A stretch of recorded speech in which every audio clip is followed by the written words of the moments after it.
Bismillahirrahmanirrahim. Assalamualaikum warahmatullahi wabarakatuh. Alhamdulillah hari ini kita bisa bertemu kembali di pelajaran pendidikan agama Islam di angkatan 2. Ini pertemuan pertama ya di kelas online. Mohon maaf sebelumnya saya terlambat atau masih belum mengikuti jadwal pelajaran, ternyata sudah terlewat. Saya kira awal bulan, ternyata sekarang 2 kali dalam 1 bulan ya. Oke. Semoga ini tidak menjadi masalah buat teman-teman semua. Kita bisa belajar dengan maksimal ya, walaupun ya apa namanya, keteradara saya pribadi karena saya tidak mengecek dari awal seperti itu. Baik, hari ini kita akan pelajari tentang sholat istikharah.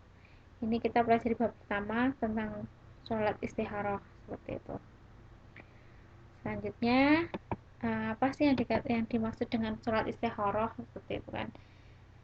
Apa yang dimaksud dengan sholat istikharah? Sholat istikharah adalah sholat sunat 2 rakaat untuk memohon kepada Allah ketentuan pilihan yang lebih baik di antara dua hal yang belum dapat ditentukan baik dan buruknya. Jadi istikharah itu ketika kita memilih itu, kita kan masih bingung ya, mungkin bimbang atau bingung, itu kita dianjurkan untuk sholat istikharah terlebih dahulu seperti itu. Oke. Pelan-pelan aja ya sambil nunggu teman-teman yang lain ya. Ada yang pernah sholat istikharah nggak sebelumnya? Sebelum saya lanjutkan, Mbak Tia mungkin, atau Mbak Haura bisa diketik aja. Sebelum berangkat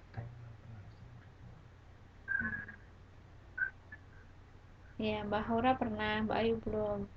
Mbak Tia,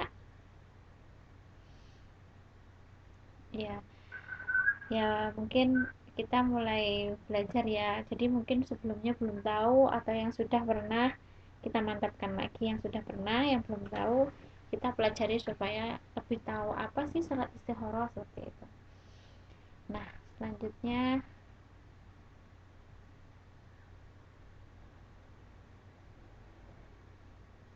ya, ini pertanyaannya Mbak Ayu. Jadi sholat istikharah itu hampir sama dengan sholat tahajud, sama-sama sholat sunatnya. Namun tujuannya lain. Kalau istikharah itu kita meminta petunjuk. Kalau tahajud itu kita mempunyai harapan, suatu harapan yang ingin supaya dikabulkan, itu kita sholat tahajud itu lain. Jadi apa, jurusannya itu lain kayak gitu.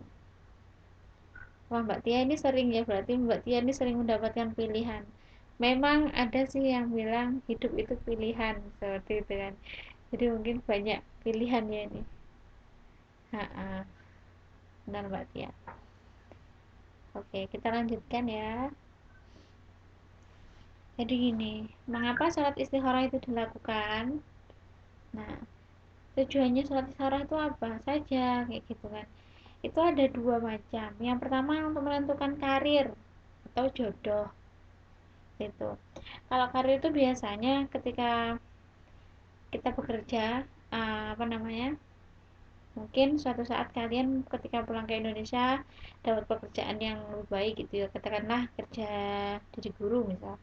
Jadi guru untuk mendapatkan karir yang lebih baik itu kita istikharah dulu. Karir atau jodoh maksudnya seperti itu. Jadi misal yang belum nikah itu ya, misal ketika pulang ke Indonesia dapat pekerjaan yang lebih baik, bimbang nikah dulu atau kerja dulu gitu, atau yang sebelum berangkat ke sini nikah dulu atau kerja dulu ya. Itu yang biasanya dilakukan oleh orang-orang yang sholat istikharah itu tujuannya seperti itu. Nah, kalau yang jodoh jadi kayak gini, ketika seorang yang sedang bingung menentukan masalah karir ataupun jodoh itu melaksanakan sholat istikharah. Kemudian apabila seseorang berhajat dan bercita-cita akan mengerjakan sesuatu maksud, sedang ia ragu dalam pekerjaan atau maksud itu. Jadi ketika kita punya harapan namun kita ragu-ragu, kita perlu istikharah, ya Allah, ini bagus nggak buat kita, benar nggak buat kita, berkah nggak buat kita, itu bisa diistikharohi seperti itu. Nah, ini Mbak Tia kayaknya udah ngerti nih, udah paham. Kita perdalam lagi ya, nanti bisa di share lagi Mbak Tia. Oke.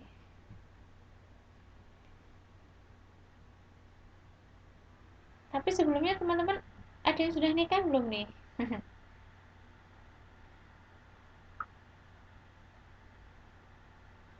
Iya, ini ada pertanyaan dari Mbak Tia. Sholat istikharah dengan sholat hajat itu apakah keutamanya sama? Nah, kalau sholat istikharah itu keutamaannya kita memilih atau kayak gini, kita dihadapkan di antara dua pilihan yang sangat sulit. Katakanlah kita kalian ya, misal Mbak Tia mau berangkat ke Taiwan, sedangkan ada seorang laki-laki mendekati misalnya kayak gitu, mau nikah. Nah, dua pilihan itu kan sulit, padahal Mbak Tia pengen masih muda mau kerja dulu gitu misal, sedangkan ada jodoh, ada apa, ya mungkin itu dikatakan jodoh atau memang salah satunya, kadang-kadang itu adalah jodoh atau uh, seperti cobaan, ya bukan cobaan, istilahnya kayak bagaimana kalian menjalani semua ketika kalian udah punya niat yang tekad yang bulat mau berangkat ke sini, ketika ada penghalang kayak gitu ya, itu mungkin bisa dikatakan penghalang, bisa dikatakan itu rezeki. Jadi ketika mau berangkat ke sini itu bisa istikharah dulu, ya Allah ini yang terbaik yang mana, apakah aku harus berangkat ke Taiwan untuk kerja atau aku menikah pada sekarang kayak gitu. Padahal di hati kecil Mbak Tia misal pengen banget kerja dulu mumpung masih belum nikah misalnya kayak gitu. Nah itu bisa diistikharah, kita bisa tahu mana yang terbaik buat kita yang akan datang. Nah, sedang sholat hajat itu keutamaannya adalah ketika kita mempunyai suatu harapan. Harapan itu apa ya? Kita misal kayak gini, Mbak Tia kan dari Taiwan kan. Sekarang kan Mbak Tia di Taiwan itu kan kerja. Tentunya punya harapan kan ketika pulang ke rumah besok, ke Indonesia besok itu mau ngapain, terus planning ke depannya itu apa, masa depannya kayak gimana, itu adalah hajat. Jadi bedanya istikharah sama hajat itu di situ. Ketika kita punya niat, punya ya keinginan yang bulat, itu namanya dinamakan hajat. Tapi kalau istikharah itu kita apa ya, memilih pilihan seperti itu, dihadapkan dua pilihan yang sulit, yang mungkin kita masih bingung, ya Allah yang mana ya, nikah dulu atau berangkat ke Taiwan ya, nah, kayak gitu itu perlu diistikharahi. Tapi ketika di Taiwan kayak gini, mau pulang ke Indonesia tuh besok mau ngapain ya, misal Mbak Tia tuh pengen kalau pulang Indonesia langsung nikah gitu ya misal, itu bisa di sholat hajat. Jadi sholat hajat itu meminta sesuatu, hajat, hajat itu niatan seperti itu. Ini ada lagi, Miss, jika sholat istikharah dibarengin dengan sholat hajat atau sholat sunnah yang lain secara bersamaan itu gimana, Miss? Bersamaan itu maksudnya bagaimana, dalam waktu yang bersamaan namun sholat istikharah sendiri, sholat hajat sendiri, sholat sunnah yang lain sendiri gitu, atau dalam satu sholat dua rakaat itu macam-macam itu. Ini sambil diskusi nggak apa ya teman-teman, kalau ada yang pertanyaan silahkan mengetik aja, jadi biar hidup suasananya.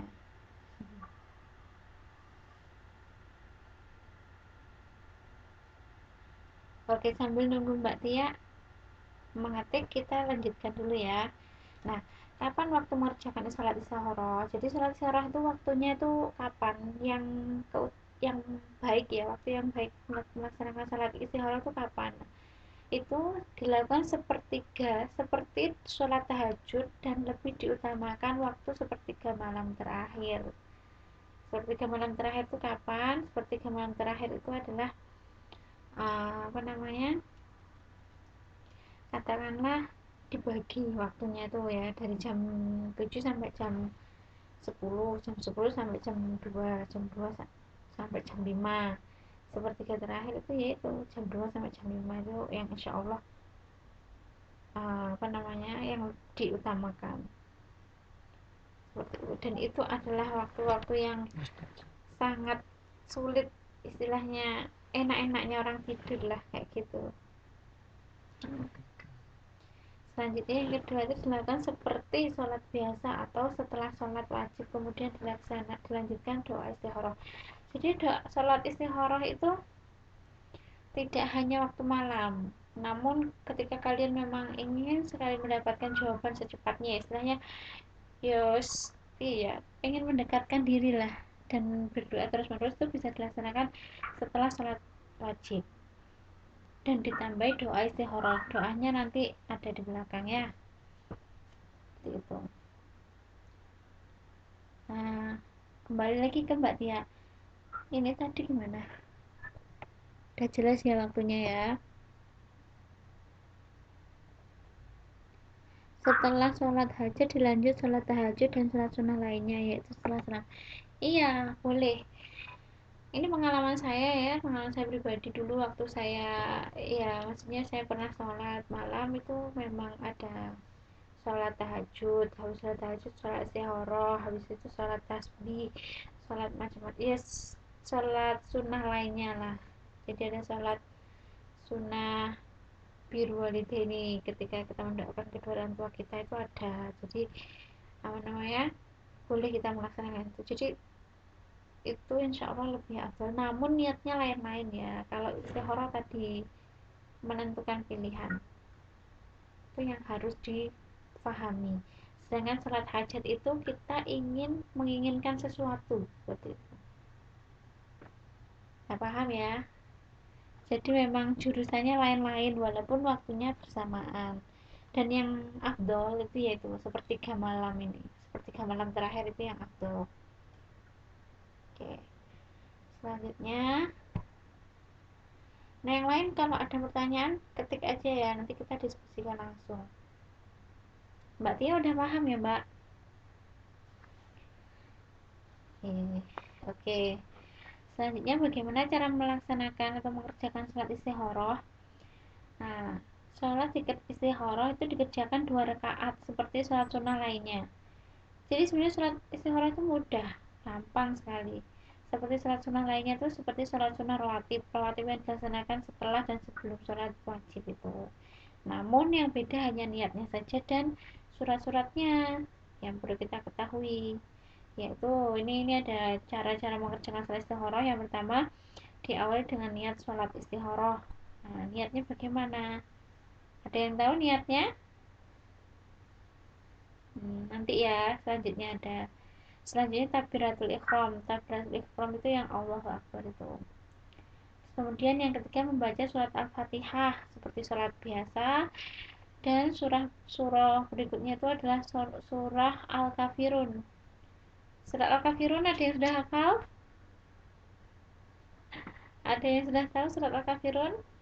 Harusnya udah ya, ini surat pendek sekali nih. Dan mungkin sudah sering digunakan untuk sholat. Nah, surat Al-Kafirun. Terus kemudian dilanjutkan dengan ruku, itidal itu setelah ruku itu, dan sujud dan lain-lain. Kemudian rakaat kedua sama-sama membaca Al-Fatihah, surah Al-Ikhlas, lalu ruku, itidal dan sujud dan lain-lain. Nah, surah-surah ini yang perlu diketahui yaitu, iya benar, surat surat kafir itu tentang orang-orang kafir. Jadi apa namanya, uh, ini adalah sunnah ketika kita melaksanakan sholat istikharah itu, suratnya itu dianjurkan dengan surat Al-Kafirun yang pertama, rakaat keduanya surat Al-Ikhlas seperti itu, dan terakhir adalah salam dan doa, gitu ya. Sampai di sini paham? Paham ya. Nah, selanjutnya ini bacaan niat. Niatnya bagaimana? Ini niatnya.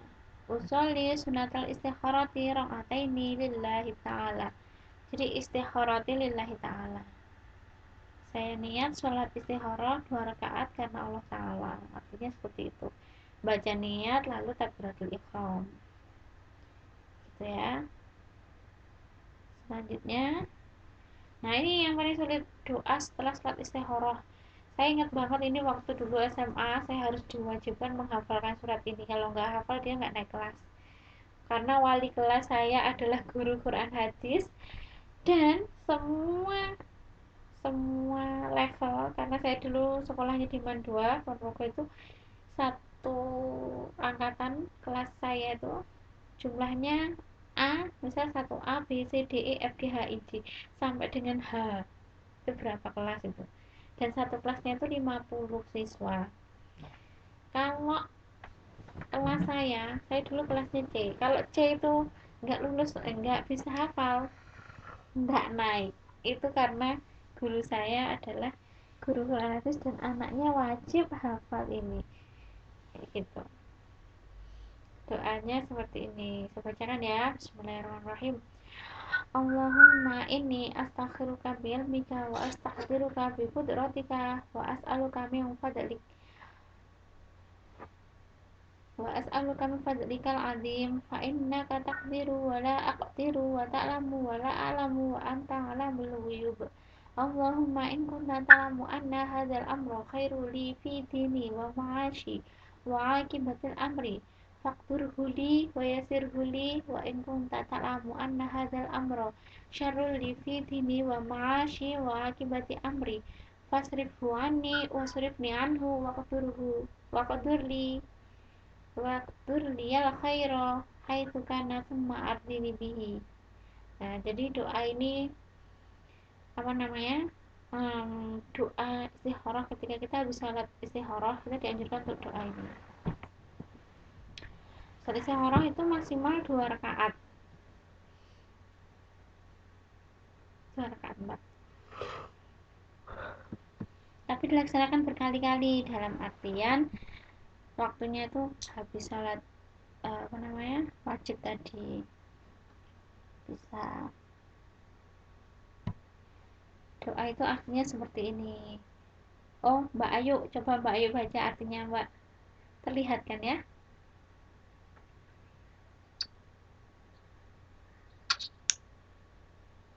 Silahkan Mbak Ayu dibaca artinya. Ya Allah, tentunya aku minta bimbinganmu kepadamu dengan ilmu pengetahuanmu, dan aku mohon kekuasaanmu untuk mengatasi persoalanku. Dari kemahakuasamu, aku mohon kepadamu suatu dari anugerahmu yang maha agung.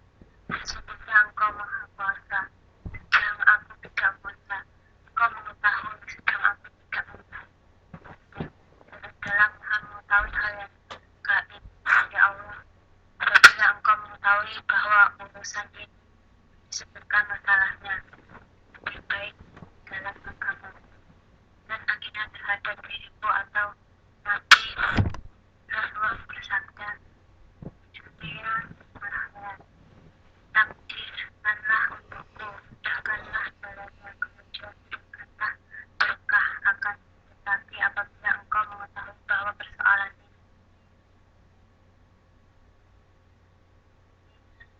bukannya kepada diriku, maka singkirkanlah persoalan tersebut dan jauhkan aku dari kepadanya. Berikanlah kebaikan untukku di mana saja kebaikan itu berada, kemudian berikanlah kerelaanmu kepadaku. Nah, jadi jelas ya artinya. Artinya itu bahwa kita tuh benar-benar apa namanya? Istilahnya Allah itu maha kuasa, maha mengetahui segalanya, dan kita tidak ada apa-apanya. Istilahnya ketika kita memohon, kita rendahkan diri kita tinggikan Allah. Insya Allah doa kita akan terkabul. Yaitu contohnya seperti ini. Engkau lah yang maha mengetahui sedang aku tidak mengetahui. Engkau yang maha apa namanya? Engkau yang maha kuasa sedang aku tidak kuasa. Terus kemudian engkau yang maha gaib dan engkau yang lebih baik. Engkau mengetahui bahwa urusanku ini. Nah, itu ada tulisannya disebutkan masalahnya. Di situ tuh maksudnya begini, mengetahui bahwa urusan ini jadi jodoh, urusan ini tuh misal saya harus apa ketemu ini, apakah ini jodoh saya atau saya harus bekerja. Jadi istilahnya masalahnya yang dipilih itu apa disampaikan di sini. Kalau misalkan teman-teman masih apa namanya ya, doanya misal mantap dengan bahasa Indonesia, pakai bahasa Indonesia, insya Allah bisa diterima. Wallahu alam, itu Allah yang maha tahu, tapi kita setidaknya sudah berusaha gitu kan. Dan insya Allah kalau kita berdoa dengan bahasa Indonesia itu lebih mantap karena dengan bahasa kita sendiri. Tapi akan lebih baik ketika kita berdoanya dengan bahasa Arab tadi, dan dibaca dengan hati yang tulus, istilahnya benar-benar kalau kita itu meminta, memohon sesuatu petunjuk seperti itu. Dan yang terakhir ini adalah maka, nah ini di akhirnya ini,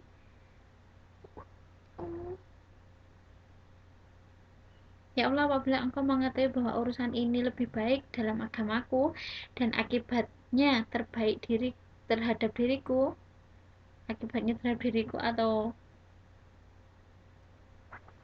atau di dunia, atau nah, jadi terbaik untuk takdirku di dunia dan di akhirat, mudahkanlah jalanku. Jadi maksudnya begini, ketika itu yang terbaik buat dunia atau akhiratku, itu yang terbaik buat saya, maka mudahkanlah, kemudian berilah yang berkah. Tapi apabila itu tidak baik untuk saya, maka jauhkanlah. Itu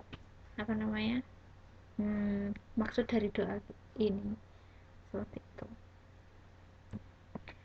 Nah, sampai di sini. Oke, sudah finish. Ada pertanyaan, silahkan.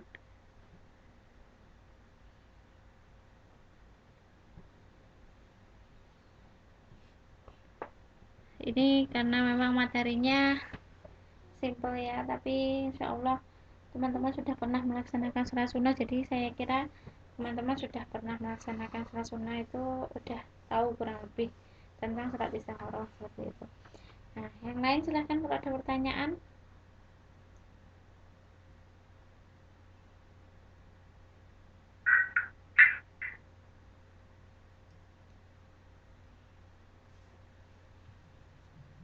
Gimana? Ada pertanyaan kah? Iya, tugasnya nanti akan saya share setelah ini. Jadi ini materi akan saya share dulu sama rekaman video ini. Setelah itu nanti tugasnya akan saya share. Pasti kalau soal itu. Tentang tugas itu pasti ada. Iya, selamat datang Mbak Sutini. Jadi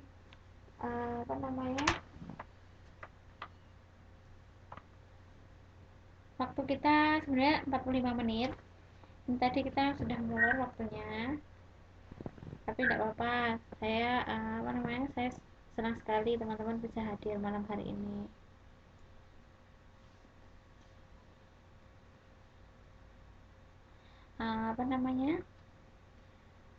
Tadi saya diskusi, jika tidak ada pertanyaan, ya ada pertanyaan tidak sama teman-teman yang lain, silahkan. Ini Mbak Hura putus nyambung terus ya, ada pertanyaan enggak? Nilai semester 3 nggak dikasih tahu,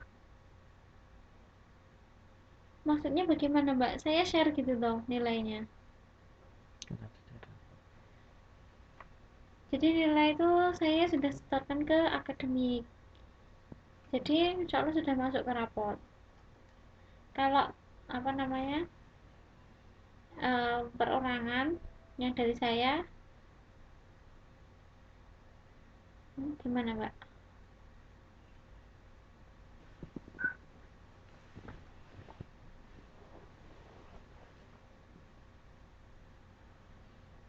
Gitu.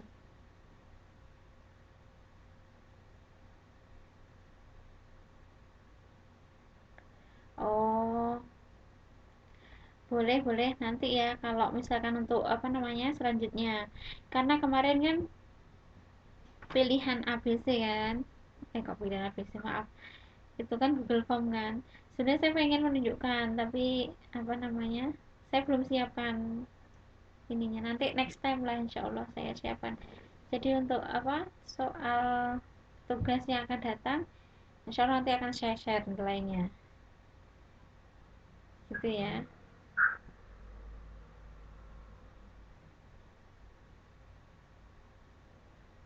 Silahkan kalau ada pertanyaan. Waktu kita tinggal 13 menit. Iya, 13 menit. Karena 9.15 kan. Sebenarnya saya tadi ini diskusi sama Mbak Ayu, gimana kalau bab 2 atau TTM yang kedua itu dilanjutkan hari ini, soalnya saya sudah melewati 2 kali pertemuan. Jadi sebagai pengganti saya 2 kali pertemuan itu dilanjutkan hari ini. Gimana teman-teman yang lain? Setuju nggak? Kalau setuju kita lanjut, kalau enggak nggak apa-apa, nanti kita lanjutkan minggu depan aja. Gimana?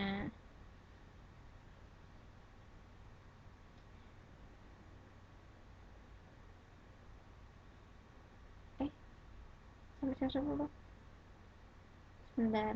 Kalau kita lanjutkan, hmm, harusnya jam, iya ya ya, benar benar benar sampai jam 10. 8.30, 9.45, 84. Oh enggak, lebih, jadi 2 jam. Mungkin kalau misalkan mau nambah bab 2 nanti akan sampai jam, oh ya benar benar, sampai jam 10. Maaf maaf, sampai jam 10 Mbak. Gimana teman-teman yang lain? Saya ngikut aja. Kalau misalkan hari ini tidak bisa, nggak apa-apa, minggu depan boleh juga.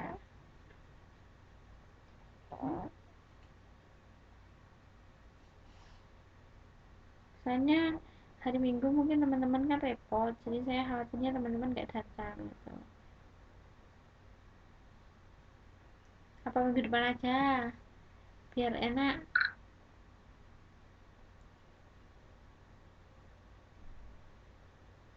Gimana nih, kok nggak ada yang jawab? Halo, Iya Mbak, gimana Mbak Ayu? ini tapi anak-anak ada yang nggak bisa masuk ya, Miss? Oh nggak bisa masuk, nggak bisa Iya, masuk ke suruh sini. suruh masukin passwordnya apa ini katanya susah. Oh, kok gitu ya? Harusnya bisa. Orang nggak bisa masuk. Hmm,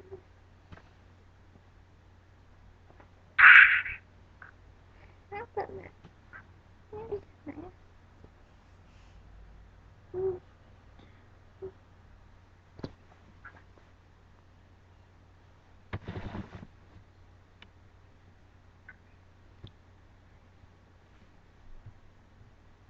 Tapi ini nanti apa kelasnya ini selesai jam 9.30.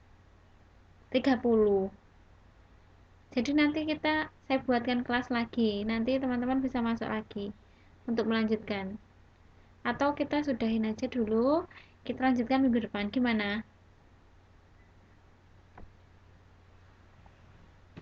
Gimana teman-teman? Oke.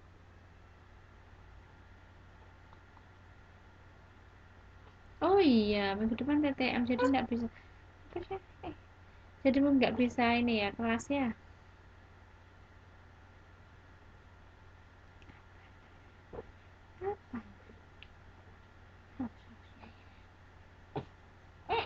Oh iya benar-benar.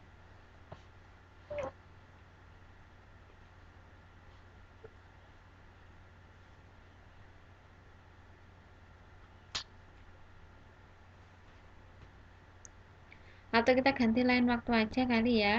Jadi eh, teman-teman yang lain gimana? Kalau Mbak Ayu sampai jam 10 bisa. Teman-teman yang lain gimana nih? Kita ambil suara terbanyak ya.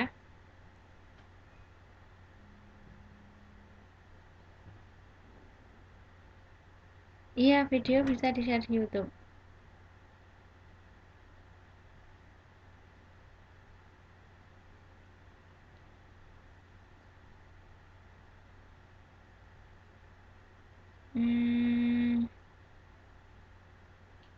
Hmm, benar. Jadi yang nggak bisa masuk.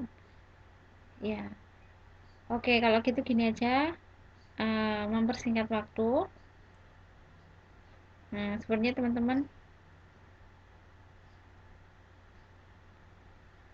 ya benar sih memang. Tapi nggak masalah lah. Kan masih ada lagi nanti minggu depan berikutnya. Cuma minggu ini ya kita lanjut aja ya. Jadi selanjutnya kita pelajari bab yang kedua. Nanti kalau ini mati, nanti saya buatkan kelas lagi, teman-teman masuk lagi nanti ya. Masuknya nanti apa namanya?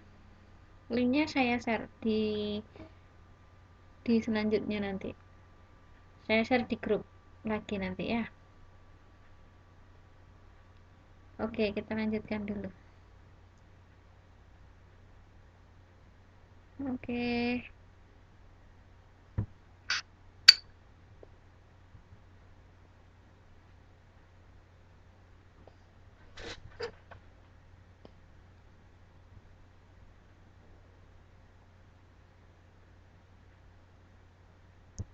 Nah, ini tentang sholat sunnah tasbih. Jadi bab 2 kita pelajari tentang sholat sunnah tasbih. Ada yang tahu sholat sunnah tasbih itu apa? Maaf ya, ini digunakan untuk angkatan 1 dulu, jadi saya belum sempat ganti yang bulan Aprilnya ini. Maaf ya teman-teman semua. Jadi sebenarnya sama materinya yang kita sampaikan. Ada yang udah tahu tentang sholat tasbih? Mbak Tia mungkin?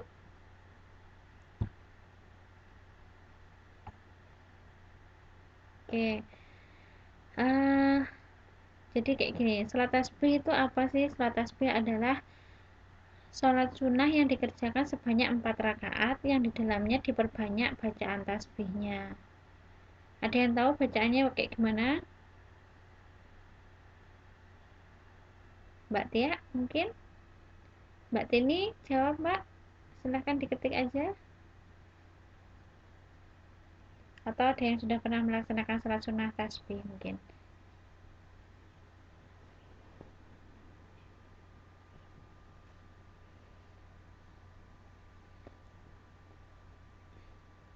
Oke, sambil menunggu jawaban teman-teman semua, dilanjutkan lagi ya. Oh, belum pernah sholat tasbih. Ada yang sudah mungkin? Ah, benar Mbak Hora. Subhanallah, alhamdulillah, wa la ilaha illallah, akbar. Maaf ya Mbak Haura, ini baru tau kok. Saya baru tahu kalau ada namanya Haura. Apa ganti nama? Maaf ya Mbak, nggak hafal sama nama-namanya. Oh, alah, namanya ganti.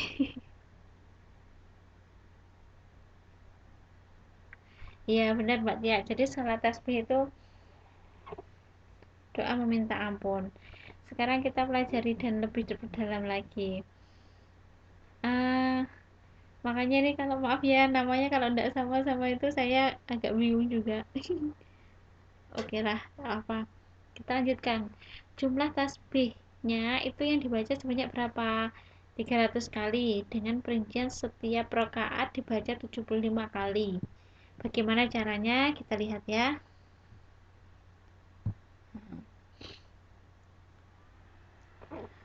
Sholat sunnah tasbih ini sangat baik jika dikerjakan pada setiap hari Jumat, atau seminggu sekali, 1 bulan sekali, 1 tahun sekali, sekali dalam seumur hidup. Paling enggak pernah melaksanakan sholat tasbih ini ya teman-teman. Soalnya yaitu tadi salah satunya adalah meminta ampunan, memohon ampunan kepada Allah. Nah, firman Allah Subhanahu wa taala di dalam surat Quran surat Al-Ahzab ayat 41 sampai 42 yang artinya, "Hai orang-orang yang beriman, berzikirlah dengan menyebut nama Allah, zikir yang sebanyak-banyaknya, dan bertasbihlah kepadanya di waktu pagi dan petang." Jadi kita itu dianjurkan untuk berzikir sebanyak-banyak mungkin di waktu pagi dan petang. Seperti itu. Ini yang baru datang siapa ini? Mbak Dwi ya. Apa-apa, lanjutkan ya. Oke, selanjutnya waktu untuk melaksanakan sholat tasbih. Kapan waktunya? Ini. Adapun waktu pelaksanaannya boleh siang dan juga malam. Yang penting bukan pada waktu-waktu terlarang. Seperti itu. Nah. Iya Mbak, selamat datang Mbak Dwi Maryuni.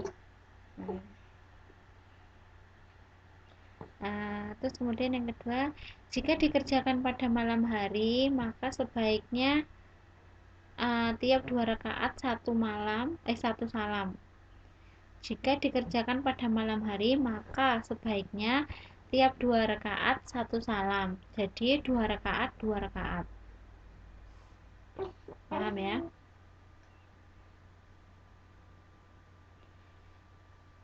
Jadi rakaatnya itu cuma 2-2, tidak boleh 4. Walaupun itu boleh dikerjakan lebih itu.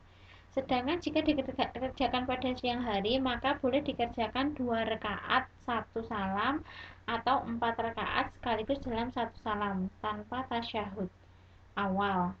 Itu kalau salat tasbihnya dilaksanakan pada siang hari.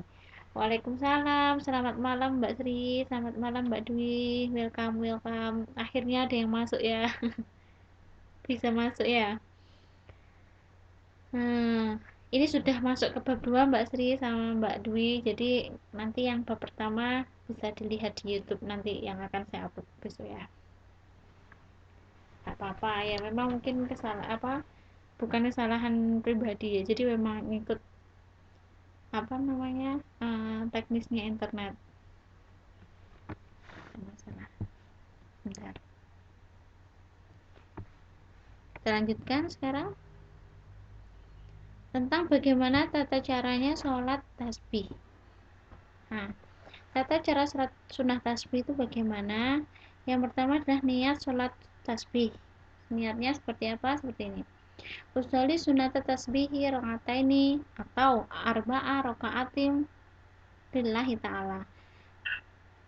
Rakaataini itu 2 rakaat, kalau arba'a rakaatin itu 4 rakaat. Jadi kalau tadi kan disampaikan kalau malam 2 rakaat 2 rakaat, kalau siang sudah dikerjakan langsung 4 rakaat tanpa tahiyat awal seperti itu. Yang kedua, setelah takbiratul ihram kemudian baca doa iftitah. Selanjutnya membaca surat Al-Fatihah dan surat pendek. Terus kemudian yang ketiga, setelah itu sebelum ruku kita harus membaca tasbih terlebih dahulu. Bacaan tasbihnya seperti di atas tadi ya, subhanallah tadi yang disampaikan Mbak siapa tadi? Mbak Haura ya, subhanallah wallahu akbar, seperti itu. Tasbih harus dibaca sebanyak 15 kali. Bacaan sekali berdiri ya, sekali berdiri itu. Jadi ketika kita mau berubah posisi, baca tasbih terlebih dahulu. Kemudian rukuk dan membaca doa rukuk seperti biasa. Setelah bacaan doa rukuk itu selesai, kita membaca tasbih lagi 10 kali bacaan. Paham ya? Jadi ketika berdiri itu 15 tasbih, tapi ketika rukuk itu 10 tasbih. Gitu ya. Bentar ya.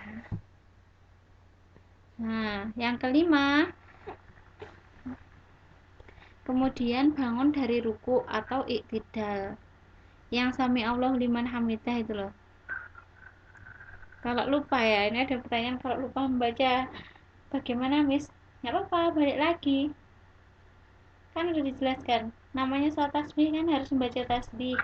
Jadi kita pelajari terlebih dahulu bagaimana tata cara melaksanakan sholat tasbih dan diusahakan untuk melaksanakannya. Oh tidak perlu. Jadi ketika kita misalkan udah berdiri, udah mau rukuk gitu ya, kita udah baca subhanarabbil azimi gitu kan, kita kembali lagi gitu boleh, tapi membaca 10 kali dengan syarat lupa loh ya, tidak disengaja loh ya. Walaupun sengaja juga tetap harus kembali lagi, tapi ya itu makanya kita pelajari ini terlebih dahulu supaya kita paham seperti itu. Yang keenam, selanjutnya sujud dan membaca doa sujud. Setelah selesai bacaan sujud, kita membaca tasbih lagi sebanyak 10 bacaan. Jadi gerakan-gerakan sholat itu sebelum kita berubah gerakan itu kita baca tasbih 10 kali 10 kali 10 kali, kecuali berdiri. Ketika berdiri mau rukuk itu baru 15 kali. Tadi kan sudah disebutkan ya yang awal tadi ya. Selanjutnya yang ketujuh, setelah itu bangun dari sujud dan membaca doa. setelah selesai membaca doa duduk itu kita bertasbih kembali 10 kali. Kira-kira bisa dipahami nggak ini ya? Nanti akan saya share videonya biar teman-teman tahu bagaimana melaksanakan salatnya. Ya, bagus kalau teman-teman paham. Pelan-pelan ya, kalian juga baca sendiri dulu ya supaya paham. Yang kedelapan, sujud kedua dan bacaan sujud setelah itu dibaca lagi tasbih 10 kali sebagaimana sujud yang pertama tadi. Nah, ya Mbak Dwi nanti akan saya share. Jadi intinya semuanya itu ada sebelum kita berubah gerak atau pindah gerakan itu ada harus membaca tasbih. Kecuali berdiri, semuanya 10 kali kecuali berdiri. Berdiri itu 15 kali. Selanjutnya, sebelum kita berdiri untuk melaksanakan rakaat kedua, kita duduk istirahat untuk membaca 10 kali tasbih. Jadi habis sujud, kita baca tasbihnya itu duduk dulu sebentar baru berdiri. Duduknya itu membaca tasbih aja baru berdiri, itu di rakaat kedua. Nah, demikian seterusnya tiap rakaat kita membaca 75 kali tasbih. Itu perkiraan jumlahnya setiap kali satu kali rakaat 75 kali. Sehingga kalau 2 rakaat itu 300 kali. Nah, ini. Maka jumlahnya sebanyak 75 kali satu rakaat. Dan untuk 4 rakaat berarti 4 kali 75. Oh ya. Maaf, tadi 4 rakaat kali 75 sama dengan 300 kali membacanya selama sholat tasbih. Jadi sholat tasbih itu sebenarnya dianjurkan 4 rakaat tadi kan. Kalau malam 2 rakaat 2 rakaat, kalau siang 4 rakaat langsung. Jadi maaf saya ulang, kalau malam itu 2 rakaat salam, balik lagi 2 rakaat salam lagi. Tapi kalau siang 4 rakaat itu langsung tanpa ada at-tahiyat awal. Seperti itu ya. Jadi totalnya adalah 300 kali membaca tasbih selama sholat. Nah, ini doa tasbihnya seperti ini. Ini ada doa surat tasbih. Ah, ini ada pemberitahuan tinggal 5 menit lagi. Ini akan mati. Tapi kita lanjutkan dulu lah. Oke.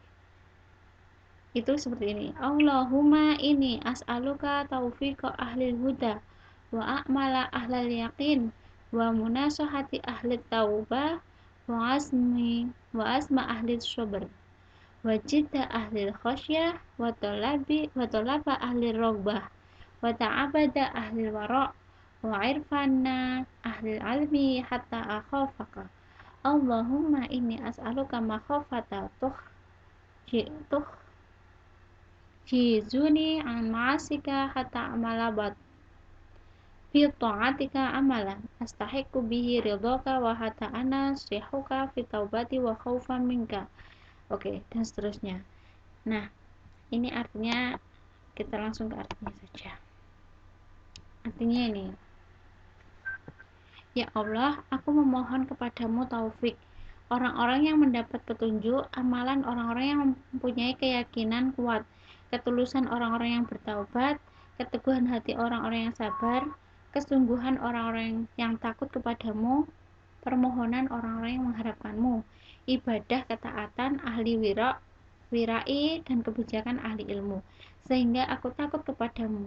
Ya Allah, aku memohon kepadamu perasaan takut yang dapat menghalangiku berbuat maksiat, sehingga aku dapat melakukan suatu amalan untuk mentaati perintahmu, yang dengan amalan itu aku berhak mendapat ridhomu, hingga aku sanggup memurnikan taubatku karena takut kepadamu, mengikhlaskan nasihatmu karena cintaku kepadamu, dan aku bertawakal kepadamu dalam segala urusan karena persangkaan baikku kepadamu, Maha Suci Zat yang menciptakan cahaya. Ya Tuhan kami, sempurnakanlah cahaya untuk kami dan ampunilah kami. Sesungguhnya Engkau Maha Kuasa atas segala sesuatu dengan rahmat-Mu, wahai yang Maha Penyayang.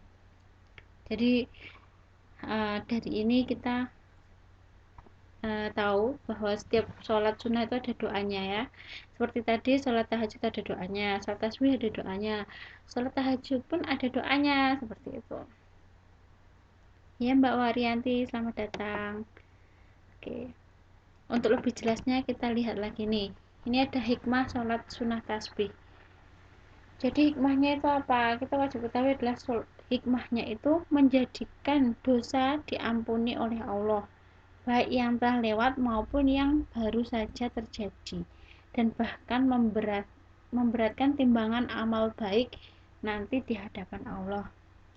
Itu tadi yang disampaikan Mbak Tia benar ya. Jadi memang sholat tasbih itu adalah memohon ampunan supaya kita itu diampuni.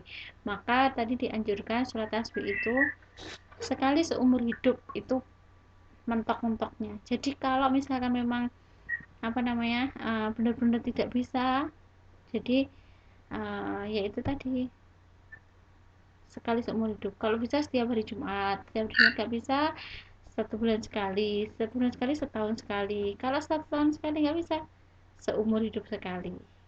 Nah, seperti itu. Jadi ini ada sabda Rasulullah yang artinya dua kalimat yang ringan diucapkan tetapi sangat memberatkan timbangan dan sangat disukai Allah adalah subhanallah wa bihamdi subhanallahil azim. Jadi kalau sempat kalian sempatkanlah membaca subhanallah wa bihamdi subhanallahil azim ini sehari itu ya minimal 3 kali lah. Itu insya Allah akan memberatkan amal baik kita. Seperti itu. Oh, udah selesai ternyata teman-teman. Jadi alhamdulillah yang datang banyak sekali. Terima kasih, senang sekali hati saya. Jadi Hindu Hans itu siapa ya?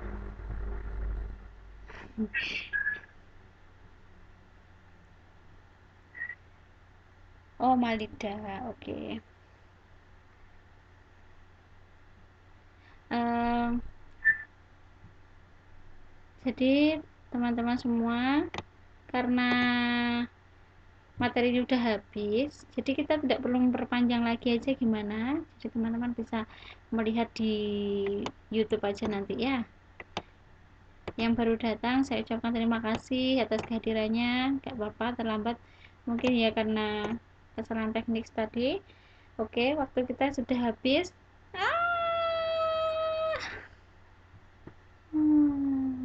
Thank you very much. Wassalamualaikum warahmatullahi wabarakatuh.